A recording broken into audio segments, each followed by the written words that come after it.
मराठा समाजावर आजचा झालेला लाठीमार हा अत्यंत क्रूरपणा शासनाचा आहे। ज्या मराठा समाजाला आरक्षण देतो म्हणून त्यांची गेल्या 7-8 वर्षापासून फसवणूक करण्याचं काम या सरकारने केलं आहे। मागच्या वेळेस फडणवीस सरकारने केलं, आता फडणवीस आणि शिंदे आणि अजितदादा पवार यांचं सरकार यांची फसवणूक करत आहे। आम्हाला माहित होतं की 50%च्या वर आरक्षणाची मर्यादा वाढल्याशिवाय हे आरक्षण देणं शक्य नाही, तरी पण त्यांनी हे असत्य बोलले, खोटं बोलले, धांदात फसवणूक केली आणि आरक्षणाच्या नावाखाली मराठा समाजाची मतं घेतली आणि सत्तेमध्ये स्वतःचा आकडा वाढवून घेतला, सत्तेत आली आणि त्यांच्या तोंडांना पानं पुसण्याचं काम झालं। ही जी घटना घडली ही अमानुष घटना, जी न्याय मागत असताना, आरक्षण मागत असताना त्यांच्यावर लाठीचार्ज करून त्यांना जखमी करण्याचं काम केलंय, हवेत गोळीबार करून आंदोलन चिरडण्याचं जे काम केलं आहे हे निश्चितपणे निर्दयी सरकारचं काम आहे।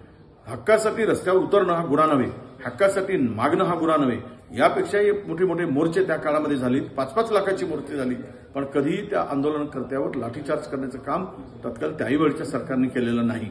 मुळात आज सांगितलं पाहिजे की याचा आम्ही निषेध करतोय आणि मराठा समाजाचा आरक्षणाच्या नावाखाली त्यांना बनवणाऱ्यांना मराठा समाज कधीही माफ करणार नाही आणि माफ करूही नाही, अशी आमची भूमिका आहे।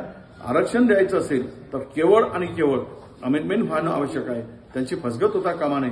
50%च्या वर मर्यादा वाढत नाही तोपर्यंत आरक्षण देता येत नाही, म्हणून मराठा समाजाची समस्त आम्ही आरक्षण देऊ शकत नाही अशी माफी मराठा समाजाची मागितली पाहिजे आणि जो लाठीचार्ज सारखा प्रकार करून अनेकांना जखमी करण्याचं पाप केलंय त्यांच्यावर कारवाई झाली पाहिजे आणि या सरकारला आता मराठा समाजाची असली रूप काय आहे हे दिसलेलं आहे, असली चेहरा काय आहे।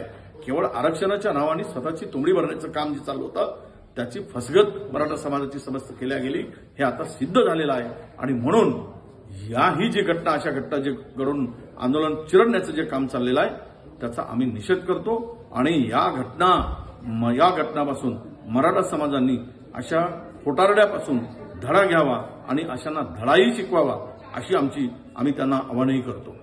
मराठा आंदोलकांवरती लाठीचार्ज झालेला आहे आणि असं असताना मुख्यमंत्री शांततेचं आवाहन करतायत। सर, विस्तृतमध्ये तुमच्याकडनं आम्हाला जाणून घ्यायचंय तुमची प्रतिक्रिया काय आहे आणि येत्या काळात काय भूमिका असेल? हे आंदोलन जे जालन्यामध्ये आंतरवाली गावामध्ये चालू आहे, मागच्या 4 दिवसापासून उपोषणाला लोक बसलेले आहेत। उपोषणाला बसलेले असताना चर्चेसाठी पोलीस आले असताना त्यांनी उपोषणार्थी आणि गावातल्या मंडपात बसलेल्या माता, भगिनी, लहान मुलावर आणि सगळ्या बांधवावर लाठीमार केला आहे। खरं तर 1.5 वर्ष झालं सर्वोच्च न्यायालयाने मराठा आरक्षणाची याचिका खारिज केली। या 1.5 वर्षात सरकारने काय केलं हा प्रश्न आहेच ना।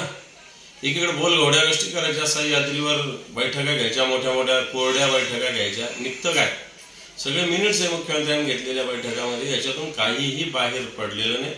म्हणून मराठा समाजांना बोलाची चकडी बोलाचाच भात या पद्धतीनं सरकार दुर्लक्ष करत आहे। म्हणून ही न्याय भूमिका असताना सरकार आंदोलन दडपू पाहत आहे।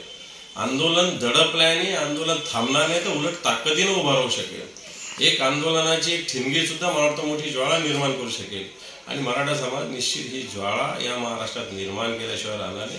केंद्रात सरकार आहे भारतीय जनता पार्टीचं, इथले मुख्यमंत्री नेतृत्व तर नरेंद्र मोदी आणि अमित शहाच मानतात ना। मग संसदेमध्ये ठराव आला पाहिजे, संसदेत 50% आरक्षणाची मर्यादा ती उचलली पाहिजे।